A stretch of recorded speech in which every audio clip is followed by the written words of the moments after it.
Good morning, everyone. God bless you, and thank you for participating in our broadcast service today. We've been focalizing a little bit about the soul and soulfulness. And I'd like to share some more musings that I've had lately.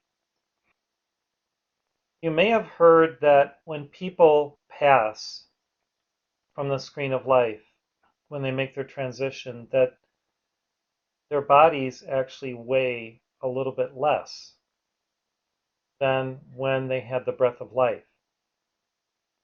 So the spirit, or our soul in this case, actually has weight. And they have measured the weight of people before and after their transition. And it is a very small weight, probably something like 1/16 of an ounce, yet it does have weight. So the spirit, even in the physical dimension in which we live, move, and have our being, actually has weight. You could say that the breath itself that is inside of our body is a part of that spirit or our soulfulness that has this weight. And so when we expire, literally and figuratively, we release that breath for the final time, and that breath itself has a certain weight. And now our soul departs from our body temple, and we are soulful in another dimension, no longer in this plane. So it's interesting to note this because many people feel, as atheists or agnostics, that there is no God or they don't know. And yet, right within our own temple, we have spirit manifesting as this soulful essence of who we are. And it can actually be registered, it can be acknowledged, it can be weighed. I remember a long time ago seeing a book written by Mark Prophet that was originally called The Mechanization Concept, and it was published as a pocketbook called The Soulless One, The Soulless One. So even as we are attempting to be soulful, we recognize that there are entities or beings that do not have soulfulness and that have been created in laboratories on other worlds, possibly even within our own world, that do not have a soul. Why? Because God didn't create them. They were created by man in a kind of robotic creation without the eternal flame embedded within them. Yes, scientists can manipulate the DNA, they can transform all kinds of matter, yet man himself cannot create fully as God creates. So what we may manipulate within the laboratory, like a Frankenstein type of individual, does not have a soul. Only God can embed within a living being that soulfulness, that light energy, that eternal fire that animates that one as a living spirit. So, in a sense, soulless ones do not have the spiritual essence within them that allows them to evolve, have complete consciousness, and to manifest their solar reality, their God presence. Now, this doesn't mean that we go about trying to ascertain whether someone is a soulless one.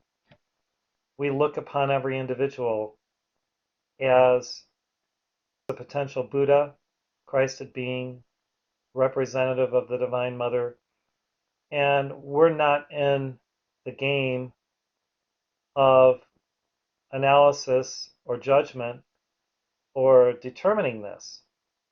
Why? Because it's really not our station, our office, our right to be doing this. as sons and daughters of God, we, like the Elohim, like Cyclopeia, hold the Immaculate Concept for all life, including ourselves. And it's really our mission to uphold the highest, the best, the brightest, the greatest. I remember as a freshman in high school being commissioned or told to read a book called Lord of the Flies. And it was a terrible book, in my opinion, about these young boys on an island and something terrible happens. And it was kind of a psychological study about their reactions and about either their humanity or their inhumanity. And I thought, why is it that in our culture we focus so much on evil, on the negativity, now in Hollywood on blood and vampires and really soulless ones like these uh, beings walking around, the dead walking? I think it's because people are coming to grips with the fact that it is a time for us all to reach up into our godhood and manifest our divinity to be truly soulful. And so what gets outpictured is the antithesis of this when we come into this time of transition when people have to make choices, whether to be spiritually fulfilled in their God presence, to be soulful, or to manifest the opposite, which is to be soulless, to be devoid of spiritual light and fire. So, as parts of our civilization crumble right before our eyes through the media, through what we see going around ourselves, we cannot have fear. We can't focus on that to the exclusion of focusing on reality and the higher aspects of our God presence, because if we do, we'll be caught in this drama, in this illusory field of non-identity, of non-being, of soullessness. So as we read the Master Afra's book and imbibe his soulfulness and feel our own soulful essence registering, amplified, accelerated, and in a mindful state, allowing our soul really to speak, to be, to manifest with great loving devotion toward God, we will counteract the downward spiral of civilization that we see in our society today. We are the arbiters of a new divine destiny, and so long as we maintain our focus in our high and holy office as sons and daughters of God, to bring forth that light, to bring forth that soulfulness through our conscious choices day by day, through the way in which we live, the vibration that we hallow within our sacred temple of light, our physical body, and everything about us. I believe we become the answer to the dilemma that we are seeing in our world today. Through soulfulness, we can resolve the psychological disturbances and imbalances in the world and within the mental and emotional lives of people who are acting from an unconscious state to really be soulless. Any violence, any murder, mayhem, war of all kinds originates from a soulless state outside of the circle of God's identity and being. And so to transmute this, even within our own soul, we invoke the violet light, we feel it blazing on the altar of our hearts. We, through this soulful attitude of grace and beingness and hallowedness and sanctity within our own body temple, we become a laboratory for new, divine, higher experiments of the Spirit. We don't have to create a Frankenstein figure to somehow animate inanimate matter with electrical impulses. We have all the divine impulses within us from the cosmic electricity of the mind of God, the heart of God, that will always stimulate us to be our best, to be our brightest, to glorify God in all that we do, think, feel, and say. I believe that our soulful state is our natural state of being. You could write that down. My soulful state is my natural state of being. It's like infants who are born in this beautiful aroma of sanctity, fresh from heaven and from the altars of God and from the presence of angels. Look at an infant and see just how that one manifests innocence, which is the inner sense of their soul, how they manifest purity, which also is the essence of their true being, how they manifest simplicity. They're not caught up in the dynamic and the dialectic of frightful world. They are there, dependent upon their mothers, for feeding, for nurturing, for love, for caring.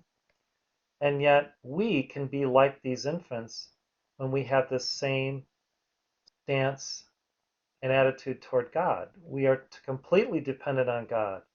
We desire to be fed by God, by light, by love, by virtues. So, as soulfulness is our natural state, within that state, we live, move, and have our being within the oversoul of God's eternal presence, God's overshining, radiant light energy field, the cosmic aura of God's being, the universal aspects of God's consciousness, the mind of God, the heart of God. In this oversoul that we live, move, and have our being, we have access to everything that we require. We breathe in the light. We breathe in spiritual essences, prana, chi. And in this breathing, we become more soulful. This is why pranic breathing, within meditation, within exercise, and just whenever you choose to focus on your breath, is so important, because in that breathing, the soulful aspects of our true self become more prominent. We become dignified within the oversoul of God's eternal presence. There's a lot of programming that occurs to make us less soulful. And we can choose to live in God's program for us, God's divine blueprint, God's plan, rather than what humanity, unfortunately, through the media, is projecting that we should have inculcated within us. God embeds within us his, her virtues, his, her graces, his, her beautiful divine aromas, beatitudes, and the matrices of perfection that are part of that divine blueprint. And so long as we stay true to that blueprint, we will retain our soulful spirit, our soulful attitude, our soulful grace and comportment toward one another, in a soulful attitude towards the divine, toward nature, etc. So, because soulfulness is our natural state, we don't have to attempt to be something else that's not who we are. We don't have to try to be what Hollywood or what Fifth Avenue attempts to coerce us to be in order to sell their products, their wares to us. We simply manifest our divinity in this natural state of being, and in this we are fulfilled. In this, through our soulfulness, we grace the universe with our gifts, with our blessings, with our talents and graces. In this natural state, we find recourse to the eternal presence in such ways that God highlights within us the natural proclivities and resonant energy fields for us to intensify that light so that through our focus, through our concentration, we can project great light rays, great light energies into the world wherever required as initiates to assist sentient beings to be liberated, to be fulfilled, to be self-realized. So as we are self-realized within our true soulful state, we raise the entire consciousness of humanity into this same divine soulful state of the mystical, magical, miraculous presence of God that is really everywhere and yet which few fully realize, enjoy, and access because they live in the illusory dream state of unreality. I just watched 2 days ago a movie called 90 Minutes in Heaven, and it's about a minister from Texas who is traveling home, I believe, after a convention that he went to, and it's raining pretty intensely, and he has an accident on a bridge and he dies in this terrible crash where a prisoner who's driving a state-owned truck just plows into him and completely demolishes the vehicle. And another prayer warrior comes and actually calls him back to life. And he goes through an intense time of rehabilitation with a lot of challenges. This is a great movie because it's very real. It's kind of intense, yet it's very, very real and realistic. And it goes through what this minister had to learn from his experience in heaven, and then also about letting go and allowing other people to serve him when maybe he had been the one that was visiting people in hospitals and in their times of need. So if it's something that you would like to see, I recommend it. It is intense at points, and yet it is a psychological study. And finally, this minister reveals what he experienced in heaven and why it is that he has so much pain and why he isn't communicating with his loved ones the way he could and being more open and loving. It's because he yearns to be in heaven and he wonders why God has thrust him back into this world of pain where he has to go through a major, major rehabilitation. So at the end of the movie, you see the actual person rather than just an actor who portrays him. And he's speaking in a church, and it's very beautiful, and his message is very clear. So this is the type of movie that we require in the earth to help all of us to reach that soulful state of our God identity, to understand what is important in life: love, giving, serving others, and allowing others to serve us and care for us too. So thank you very much for listening today. My prayer now is that you will have a soulful day, enjoying the spiritual fire and light of your presence with family, friends, co-workers during this entire week. And that as you imbibe that soulfulness of your presence in greater and greater ways consciously, that there will be born within you a new higher awareness every day. In some way you will make greater progress. You'll be happier. You will be more joyfully self-fulfilled in God. So let it be. I accept it. So it is. Have an awesome day. And thank you to beloved Phil and Barbara for your wonderful service today. Bye-bye.